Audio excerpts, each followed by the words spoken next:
l'industrie. Des histoires de succès, des histoires de fierté, des histoires de champions internationaux dans leur domaine. Je pense aux ateliers des frères Maslin, créés en 1844, qui existent toujours, sous un autre nom, dans le domaine des compresseurs pour l'industrie du pétrole et du gaz. Je pense à Fauré-Lagadec, fondé en 1922, spécialisé en chaudronnerie et maintenance industrielle, qui emploie aujourd'hui plus de 1600 personnes et vend ses produits dans le monde entier.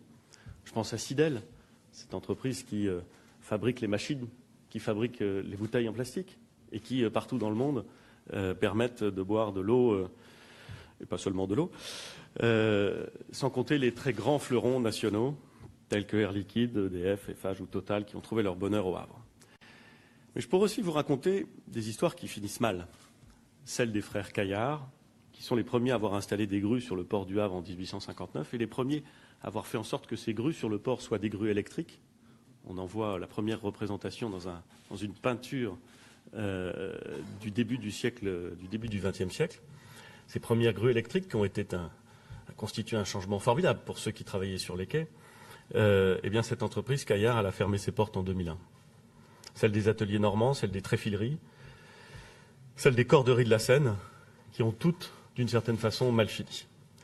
Si je vous parle de la ville, qui est probablement celle qui est la plus chère à mon cœur, c'est pas seulement parce que j'y suis attaché, c'est parce qu'elle m'a appris ce que représente l'industrie pour un territoire, pour une communauté humaine. L'industrie fait vivre un territoire. L'industrie lui donne des repères dans un monde qui est tourmenté. L'industrie lui donne aussi une forme de souveraineté et une autonomie stratégique. Et là, je pense à l'autonomie stratégique que notre pays peut vouloir rechercher dans cette maîtrise industrielle. J'y ai appris que l'industrie permet le progrès au quotidien, le progrès en matière de santé, le progrès en matière de mobilité, le progrès en matière d'énergie et d'environnement. Le progrès est aussi, et tous ceux qui connaissent intimement l'industrie, soit parce qu'ils dirigent des entreprises, soit parce qu'ils connaissent ceux qui font vivre ces entreprises, le progrès est aussi une véritable forme de fierté. Car quand on est un industriel, quand on travaille dans l'industrie, on produit des choses. Et on produit des choses qui transforment le monde et qui, in fine, servent le monde. Mais ce n'est pas simplement, même si on a bien conscience de cette fierté, ce n'est pas simplement par fierté qu'on veut une industrie en France et que le gouvernement et l'ensemble des pouvoirs publics ne vont pas lâcher l'industrie de notre pays. Si on observe les problèmes qui se posent à un Premier ministre en 2017, ils sont nombreux, je vous le confirme. Mais j'en vois trois principaux qui occupent une large partie de mon temps. Et je crois que sur ces trois sujets principaux, l'État et l'industrie peuvent s'aider et se compléter. Le premier, c'est le sentiment d'abandon de certains de nos concitoyens, qui estiment que le pacte républicain se fissure. Le deuxième, c'est le chômage de masse, qui casse des territoires et qui casse des familles. Le troisième, c'est la dégradation de nos comptes publics et la nécessité de les redresser urgemment, notamment pour gagner en marge de manœuvre, dans notre action publique, dans notre action politique, et pour gagner en crédibilité vis-à-vis de nos partenaires européens, ce qui, là encore, nous redonne des marges de manœuvre de manière évidente. On peut imaginer toutes les solutions palliatives que l'on veut à ces trois problèmes, mais force est de constater que développer l'industrie de notre pays, c'est aussi et avant tout une manière durable et profonde de répondre à ces questions. Et c'est pour cela que nous voulons une industrie plus forte dans un pays plus fort. Au Havre, à Bobigny, à La Souterraine, à Grenoble, à Saint-Nazaire, à Bourges, partout, l'industrie permet la reconquête. Une usine, ça vaut 1000 plans de revitalisation locale. Aujourd'hui, quand une usine s'installe en France, et il y en a eu une centaine depuis le début de l'année, il y a 2 chances sur 3 qu'elle s'installe à proximité de petites et de moyennes villes, précisément là où on en a le plus besoin. Alors que quand une activité de service s'installe, elle a 9 chances sur 10 de s'installer dans une métropole. Cette conquête, cette reconquête, elle ne vaut pas que pour le territoire national. La France a besoin de son industrie pour redevenir une grande puissance exportatrice. Si, pour ne citer que Airbus, qui vient de décrocher la plus grosse commande de son histoire, Sanofi ou LVMH, sont aux avant-postes de notre dynamisme commercial, force est de constater que le manque de compétitivité de notre industrie à l'export pénalise et dégrade durablement nos comptes publics et handicape d'une certaine façon notre action. Voilà très simplement pourquoi on veut d'un pays industriel. Voilà pourquoi je suis venu vous exposer notre ambition pour l'industrie et voilà pourquoi on ne va pas lâcher notre industrie. Voilà pourquoi une France sans usine n'est pas une option pour répondre aux défis posés à un Premier ministre en 2017. Je souhaite que l'on mesure clairement notre responsabilité collective aujourd'hui même. Le nouveau Conseil national de l'industrie que nous installons ce matin est essentiel à notre pays. Et je voudrais vous remercier, mesdames et messieurs, qui avez accepté d'en devenir les membres, car je sais que vous avez accepté de mettre à profit votre temps, vos compétences, vos expériences, pour poursuivre ce travail dans les semaines et dans les mois à venir. Et je dis mesdames et messieurs, car je me permets de souligner un fait statistique simple mais important. Nous avons souhaité respecter la parité au sein du Conseil national de l'industrie. Sur les 25 membres, 12 sont des femmes. 13 eût été un bonheur, mais elles ne sont que 12. J'insiste là-dessus, nous devons montrer l'exemple. Il y a encore trop peu de femmes dans les comités exécutifs des entreprises industrielles, sans doute trop peu de jeunes filles parmi les jeunes vocations qui entrent dans vos entreprises, trop peu de représentantes dans les organismes représentatifs de l'industrie, y compris chez les partenaires sociaux.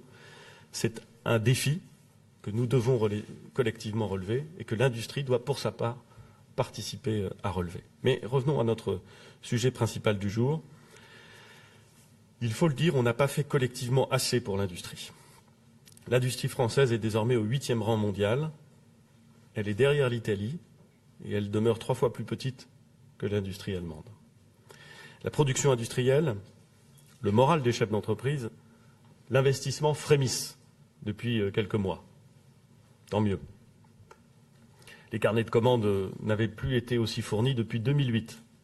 On peut s'en réjouir. Le taux d'utilisation des capacités est très au-dessus de la moyenne. C'est parfait. L'hémorragie du nombre d'emplois industriels semble s'être arrêtée depuis le début de l'année et nous ouvrons désormais davantage de sites industriels que nous en fermons. Très bien. Mais la vérité, c'est que la production manufacturière reste encore 7% en dessous de son niveau d'avant-crise. La vérité, c'est qu'1 million d'emplois ont été perdus dans l'industrie depuis 1995. La vérité, c'est que les chocs industriels de ces dernières décennies ont été d'une brutalité extrême pour les Français, leurs familles et au moins autant leur bassin d'emploi. Et que notre industrie est encore vulnérable. Pourquoi ? Parce que, par-delà les odes à l'industrie et les slogans du redressement productif, on a souvent privilégié la communication colbertiste aux actes d'un État partenaire. Parce qu'on n'a pas toujours su avoir le réflexe industrie dans nos décisions. Parce qu'on a souvent préféré les gains de pouvoir d'achat du Made in World aux emplois du Made in France. Et finalement, parce qu'on a oublié ou négligé est probablement plus adapté, un des moteurs de l'économie française. Alors comment avance-t-on désormais ? Notre situation actuelle n'est pas une fatalité. Pour peu que nous conduisions une politique d'ensemble pour l'industrie, à même de s'attaquer aux vraies causes de son déclin, pour peu que nous préférions les actes aux déclarations d'intention, quelles que soient les difficultés du passé, ce gouvernement, les ministres qu'il compose, nous sommes venus en nombre ce matin, nous sommes lucides, nous sommes optimistes et nous sommes résolument engagés à vos côtés pour avancer. Alors je ne vais pas vous proposer un nouveau pacte, un nouveau choc, ou que sais-je encore. Vous préférez les actions au concept, vous avez raison, moi aussi. Je vous propose que nous fixions 5 objectifs clairs et concrets ensemble. D'abord, s'écouter vraiment, s'écouter régulièrement au sein d'un CNI renouvelé. Nous avons décidé de le muscler, ce Conseil national de l'industrie, et de le doter d'un comité exécutif réduit pour avancer plus rapidement et de façon plus agile. Il se réunira tous les 3 mois, la prochaine fois dès le 26 février. Et je salue à cette occasion le travail accompli par Frédéric Saint-Jour. Je remercie Philippe Varin d'avoir bien voulu prendre le relais. Je remercie également Philippe Darmaillan qui a travaillé d'arrache-pied avec Philippe Varin et Frédéric Saint-Jour pour créer France Industrie, qui est enfin l'instance unique de représentation des employeurs de l'industrie dont nous avions besoin et dont quelque chose me dit que vous aviez besoin aussi. Deuxième objectif clair, travailler ensemble sur la compétitivité de l'industrie. C'est un point clé, c'est même probablement par là que tout commence. Nous avons voulu avancer rapidement durant ces 6 premiers mois en entreprenant une transformation en profondeur du dialogue social et du droit du travail, accompagnée d'une réforme fiscale majeure pour encourager l'investissement et la prise de risque. Nous avons également lancé le grand plan d'investissement de 57 milliards d'euros. Nous avons également pérennisé le crédit impôt recherche. La question avait été évoquée entre nous plusieurs fois. Tout ce que nous avons entrepris ces 6 derniers mois est destiné à créer un impact très positif sur l'industrie. Nous sommes prêts à continuer, à vous donner les armes dont vous avez besoin pour vous battre. Pas pour tout changer, encore une fois, parce que vous avez aussi besoin de stabilité, mais pour amplifier l'effet des transformations engagées. Nous sommes prêts à ouvrir la réflexion avec les collectivités territoriales sur la fiscalité de production, dont nous savons qu'elle n'est pas incitative, mais dont nous savons qu'elle est indispensable pour les collectivités territoriales. Il faut donc que nous réfléchissions ensemble à un nouveau cadre. Une réflexion sera lancée en ce sens au sein du Conseil national de l'industrie en 2018. Nous sommes prêts à poursuivre la baisse des charges, y compris pour les salariés au-dessus de 2,5 SMIC, comme le ministre de l'économie et des finances l'a évoqué, comme vous l'avez rappelé, Monsieur le Président. Mais seulement lorsque nous aurons rétabli la situation des comptes publics. Il y a une impatience sur ce sujet, je la comprends, et à bien des égards, je la partage. Parce que c'est vrai, pour l'industrie, intervenir à ce niveau de rémunération, c'est l'assurance de pouvoir intervenir sur les emplois qui sont, je dirais, en première ligne dans la bataille de la compétitivité. Je mesure parfaitement l'attente, je mesure parfaitement la patience. Mais je mesure aussi parfaitement ma fonction à moi, qui est d'équilibrer les attentes et de voir ce qu'il est permis de faire compte tenu des contraintes qui sont les nôtres. Et si nous voulons rétablir la compétitivité de l'économie française, l'améliorer, si nous voulons nous engager dans un processus de transformation important, soutenu, à certains égards radical, dans un certain nombre de sujets, nous devons le faire avec le souci constant de préserver l'équilibre de nos finances publiques et de les ramener à un niveau supportable de tension. Et je suis comptable de ces 2 impératifs qui, en l'espèce, pourraient sembler, en tout cas à court terme, orthogonales. Donc nous avancerons, nous réfléchirons sur ce sujet, mais je veux le dire, nous réfléchirons au rythme qui convient pour préserver l'équilibre des finances publiques. Nous sommes prêts à travailler avec vous dans le cadre des débats qui auront lieu en 2018 sur la programmation pluriannuelle de l'énergie pour continuer à garantir aux entreprises un prix de l'énergie compétitif. Mais nous avons besoin de vous pour avancer sur tous ces sujets. Nous avons besoin que vous puissiez montrer aux Français que ce n'est pas une faveur qui vous est accordée. Nous avons besoin de montrer que les efforts consentis par les Français permettent de créer des emplois, de localiser des investissements, de relocaliser des activités, bref, de réparer notre pays. Troisième objectif, s'inscrire de plein pied dans la réalité actuelle, celle d'un monde globalisé. Nous souhaitons que notre industrie se projette à l'international. Et pour cela, nous annoncerons dans les semaines à venir un renforcement de notre dispositif public d'accompagnement et de financement à l'export. Nous souhaitons également être attractifs et accueillants pour les investisseurs et les industriels étrangers. Mais nous ne serons pas naïfs pour autant. Et je peux vous dire que le gouvernement restera attentif à ce que les engagements qui sont pris lors d'investissements en France soient respectés et que les centres de décision de nos entreprises en général et de nos champions industriels en particulier demeurent en France. Nous avons ainsi pris acte, après un long travail, dont je me réjouis, de la décision de Constellium, l'ex-Péchinet, créé en 1855 en Camargue, de réfléchir à relocaliser en France son centre de décision. Car oui, l'industrie, ce ne sont pas Ce n'est pas que des usines, c'est aussi des centres de décision, des centres de recherche et développement, comme nous en visitons un ce matin. Ces derniers mois, des entreprises aussi diverses que Continental à Toulouse, Fujitsu à Saclay ou le russe Superox à Gardanne ont ouvert des centres de R&D en France et ainsi contribué au dynamisme de notre économie et de notre industrie. Il faut s'en réjouir. Mais encore une fois, ne soyons pas naïfs. Et nous n'hésiterons pas à monter au credo en cas de menace sur nos champions français, notamment en cas de menace d'OPA sur nos champions français. Cette vigilance, elle ne concernera pas uniquement les secteurs de la défense ou de la sécurité. Elle vaudra pour tous les secteurs, y compris, par exemple, l'agroalimentaire ou les cosmétiques, dès lors que l'ancrage territorial des groupes concernés, leur dynamisme à l'exportation ou leur appartenance symbolique à la marque France le justifie. Je me souviens d'une émission de télévision où on m'a demandé si les yaourts ou les shampoings étaient stratégiques. Je ne suis pas sûr que les yaourts et les shampoings soient stratégiques. Je suis certain que ceux qui les produisent le sont.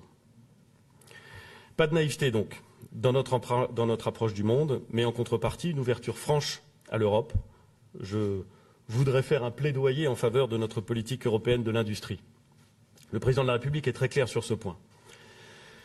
Ce sujet de la protection de nos intérêts, nous devons le défendre au niveau européen. L'Europe de l'industrie n'est pas un vain mot. C'est d'ailleurs précisément sur ce socle industriel, le charbon et l'acier, qu'elle a été bâtie. Je sais que la Commission y est sensible, mais nous devons aller plus loin. La dimension européenne est essentielle pour l'industrie et de nombreux pays partagent nos vues. Nous devons travailler ensemble sur des sujets tels que le contrôle des investissements étrangers, la réciprocité commerciale, la création de champions européens. Je partage tout ce qui a été évoqué par le ministre de l'Économie et des Finances. Nous devons sur ce point être résolus et allants. Aucun pays européen n'a les moyens de soutenir seul la recherche et l'industrie à la hauteur de ce que font les gouvernements chinois et américains. Je souhaite que nous fassions cause commune sur le développement volontariste de nouvelles filières industrielles. Je souhaite que les programmes actuellement en discussion au niveau européen s'orientent dans cette voie. C'est pourquoi le ministre de l'Économie, Bruno Le Maire, prendra l'initiative de réunir au printemps prochain ses homologues ministres en charge de l'industrie. Le Conseil national de l'industrie sera chargé de préparer cette réunion. Et j'ai demandé à Frédéric Saint-Jour de porter ce flambeau et d'y travailler. Je le remercie d'avoir accepté cette mission essentielle. Nous organiserons également au mois de mars, du 27 au 30, pour être précis, un grand salon international de l'industrie à Villepinte, avec plus de 50 000 visiteurs attendus et des industriels du monde entier. Ce salon sera le plus grand salon industriel généraliste en France. Il permettra de promouvoir le savoir-faire de nos entreprises de la French Fab, le coq bleu, et de leur offrir les meilleures conditions pour leur développement à l'international. Nous en profiterons pour organiser avec la Commission européenne un forum sur la transformation numérique de l'industrie. Quatrième objectif, justement, la transformation de l'industrie. Les nouvelles technologies et les nouvelles opportunités économiques nous donnent une chance historique de rebattre les cartes de l'industrie et de redonner aux Français une envie d'industrie et de progrès technologique. La French Fab a vocation à embarquer toutes les entreprises qui veulent monter à bord de cette transformation, toutes celles qui veulent innover, se développer à l'international et porter haut et fort les couleurs de l'industrie française. Je souhaite que l'on puisse inciter l'intégralité de nos PME et ETI industrielles, soit 25 000 entreprises, à s'engager dans cette démarche d'ici 2020. C'est la mission que je confie à Philippe Darmaillan et à ses équipes de l'Alliance French Fab pour l'industrie du futur, d'aller frapper à la porte, de réaliser ce que vous indiquiez, c'est-à-dire ce porte-à-porte de masse, ce porte-à-porte industriel de masse, pour les convaincre de sauter le pas, de se transformer, de se moderniser en leur apportant l'expertise ou les conseils dont ces entreprises ont besoin. La vérité, c'est que beaucoup d'entre elles sont déjà engagées dans cette transformation. Beaucoup d'entre elles ne nous attendront pas, et elles ont bien raison d'ailleurs de ne pas nous attendre pour s'y engager. Mais on peut descendre de façon capillaire beaucoup plus loin encore dans le tissu économique français, accompagner cette transformation, l'inciter parfois, car, après tout, il existe des endroits où la réticence est réelle, où l'angoisse doit être surmontée, où l'information doit circuler et où les conseils peuvent aider. Nous avons vu la transformation de l'industrie à Amiens, où le site de Whirlpool se transforme en saisissant les opportunités liées à l'Internet des objets. Nous l'avons vu à Florange, où les laminoirs et les lignes de revêtement sont désormais saturés grâce aux investissements réalisés par ArcelorMittal, conformément d'ailleurs aux engagements pris en 2012 avec le gouvernement. L'arrêt de certaines activités industrielles n'est pas incompatible avec une politique de développement industriel, au contraire. La transformation de l'industrie va s'accélérer, soyons-en certains. Nous mettrons donc en place au cours de ce quinquennat les sécurités nécessaires pour que, d'une part, il soit toujours plus facile de transformer un site que l'abandonner et repartir de zéro, et d'autre part, en toutes circonstances, personne ne soit laissé pour compte dans ces mutations industrielles. La transformation de l'industrie implique de nouvelles organisations du travail et surtout de nouvelles compétences pour les salariés. Tout le monde le sait dans le milieu industriel, et d'ailleurs dans le milieu économique. Au-delà de toutes les transformations qu'on voudra bien faire, qu'on voudra bien encourager, qu'on voudra bien réaliser, la richesse, c'est l'homme et la femme. La richesse, c'est la compétence. C'est la richesse première. C'est la nouvelle frontière. Et en réalité, c'est la nouvelle frontière permanente. Tout ce qui sera fait en matière d'augmentation du niveau de compétence, de renforcement du niveau de compétence, de modernisation de la façon dont on acquiert des compétences, tout cela sera utile pour l'industrie, indispensable pour l'industrie, et utile et indispensable pour l'ensemble de l'économie française. C'est probablement pas le domaine le plus spectaculaire. Ça, je comprends qu'une réforme fiscale, ça se voit plus. Et puis, immédiatement, ça peut produire des effets qui sont au moins aussi favorables. Mais dans la durée, pour défendre l'industrie, pour lui permettre de s'adapter, c'est la question de la compétence qui est centrale. Et sur cette question, avec la transformation engagée par Frédérique Vidal de l'accès à l'enseignement supérieur, pour éviter cette spirale de l'échec, cet échec, cette sélection incroyable par l'échec qui écarte 60% de ceux qui rentrent à l'université, qui ne réussissent pas à obtenir une licence en 4 ans, 60%. Pour éviter cette sélection par l'échec, pour renforcer le niveau de maîtrise, de souplesse, d'adaptation, de créativité, d'innovation de notre force de travail, nous devons mettre le paquet sur la compétence. C'est le sens des 15 milliards d'euros qui ont été prévus par le gouvernement dans ce grand plan de formation. Les exemples sont multiples en la matière. J'ai entendu récemment que Beneteau, leader français du nautisme, cherchait 500 salariés pour ses 19 sites français. Eh bien, il faut qu'on soit certain que le système français est capable de produire les compétences nécessaires pour que cette entreprise puisse rapidement trouver les compétences dont elle a besoin en France et continuer son aventure industrielle exceptionnelle. Parce que les entreprises sont les mieux à même d'évaluer leurs besoins, nous souhaitons donner davantage de responsabilités aux branches en matière de formation et d'apprentissage. Parce que ce sont aujourd'hui les meilleurs vecteurs d'insertion professionnelle. C'est l'objet de la concertation que nous avons lancée le mois dernier. Notre ambition pour l'industrie, je souhaite que nous la portions aussi avec les régions et les métropoles qui sont des acteurs importants de cette transformation. Et je porterai le sujet de notre politique industrielle à l'ordre du jour de la Conférence nationale des territoires. Enfin, pour construire les champions de demain, nous devons renforcer notre logique de filière et y diffuser la culture de l'innovation. Pourquoi ? Parce que les secteurs qui marchent sont ceux qui ont réussi à s'organiser en filière. Parce que c'est le bon cadre pour discuter entre entreprises, représentants des salariés et pouvoirs publics. Parce qu'on ne peut pas faire Alstom sans penser filière ferroviaire. Un tramway Alstom, c'est 3000 lots de sous-traitance. Mais aussi parce que c'est là, dans les filières, que l'on peut se préparer aux grands défis technologiques de demain et que l'on peut innover de la manière la plus efficace. C'est pourquoi le gouvernement a prévu d'accompagner les filières en créant un fonds pour l'industrie et l'innovation. Ce fonds sera opérationnel au 1er janvier 2018. Il sera doté de 10 milliards d'euros au service de l'innovation de rupture. Pour commencer, il sera alimenté en cash par le produit des récentes cessions de participation dans Engie et Renault. Le solde, environ 8 milliards d'euros, sera constitué de participations publiques n'ayant pas vocation à être cédées, mais versant des dividendes réguliers. Ces participations seront sorties du fonds au fur et à mesure que l'abondement tiré des cessions montera en puissance. Le rendement annuel de ce fonds, qui sera de l'ordre de 200 à 300 millions d'euros par an, sera sanctuarisé pour garantir notre effort annuel en matière d'innovation de rupture, et limiter toute tentation de rabot qui viendrait obérer nos capacités industrielles d'avenir. Et pour trouver le meilleur usage possible à ce rendement et nous aider à le flécher vers les projets les plus prometteurs et les modalités les plus efficaces, nous avons sollicité 3 personnalités issues d'univers très différents. Stéphane Distinguin, PDG de l'agence d'innovation Faber Novel, Jacques Lévinaire, directeur scientifique de l'ESCPCI, et Ronan Stéphan, directeur scientifique de Plastic Omnium. Ils doivent nous remettre leurs conclusions en janvier. Pour redonner une impulsion d'ensemble à nos filières, nous allons par ailleurs lancer au sein du Conseil national de l'industrie un audit des filières. Il a été évoqué, je n'y reviens pas. Nous allons redéfinir la cartographie des filières, une feuille de route et un pilote issus de l'entreprise et de l'industrie pour chaque filière.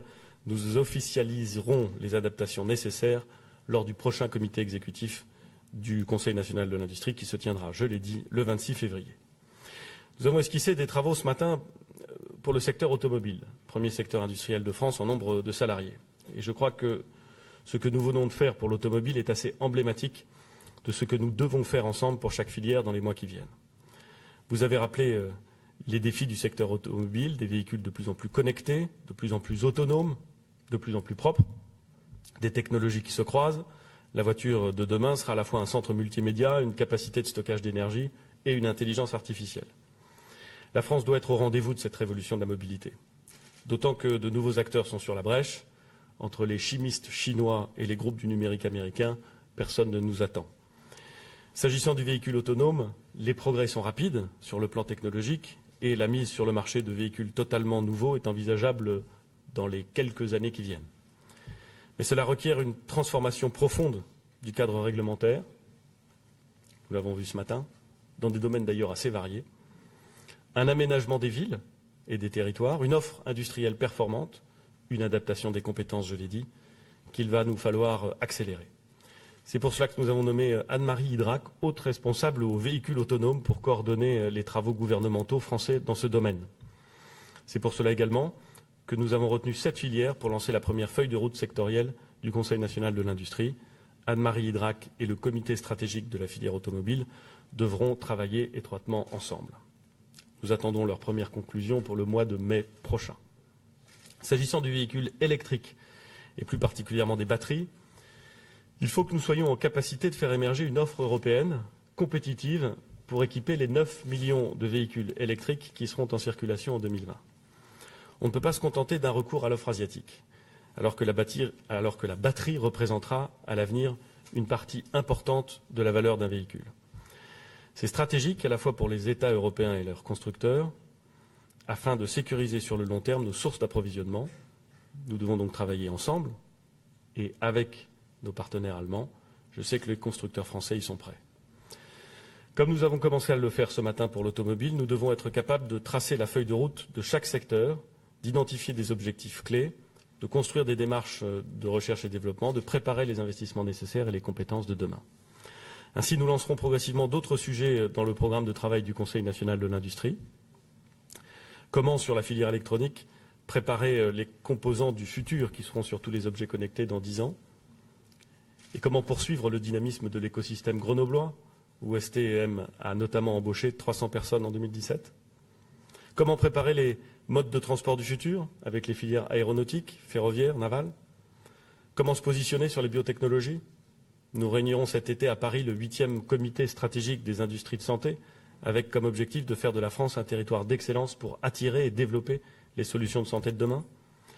Comment, en matière énergétique, concilier les intérêts industriels de la filière et l'impératif de la transition? Quelle place à l'avenir pour les activités de dépollution des sites et de démantèlement des centrales? Comment inventer le code minier du futur qui nous permettra de concilier exigences environnementales et activité économique? Mesdames et messieurs, parce que notre ambition pour la France est forte, notre ambition pour l'industrie française est grande. Elle peut s'appuyer sur des atouts exceptionnels, c'est vrai, humains, scientifiques, technologiques, géographiques.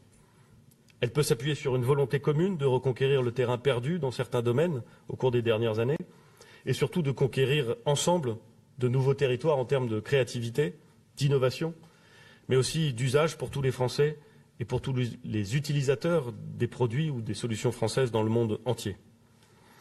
Se déplacer de manière plus rapide et plus sûre, respirer un air plus pur, trouver des traitements pour les maladies aujourd'hui incurables, communiquer plus facilement avec un nombre toujours plus large de personnes, voilà ce que l'industrie peut nous offrir demain. L'industrie est en changement permanent. Le gouvernement doit être en adaptation permanente. Ce gouvernement veut bâtir un État partenaire qui libère et qui protège, qui écoute et qui tient parole, qui incite et qui encadre, qui défend les intérêts français et qui joue le jeu de l'Europe. C'est pourquoi nous sommes aujourd'hui et nous serons demain à vos côtés pour que l'industrie française retrouve son rang au niveau mondial, pour qu'elle soit un motif de fierté pour tous, pour qu'elle se projette et qu'elle nous projette avec elle dans un futur de progrès et de bien-être collectif. Merci beaucoup, bon courage, la tâche est immense, mais elle en vaut l'effort.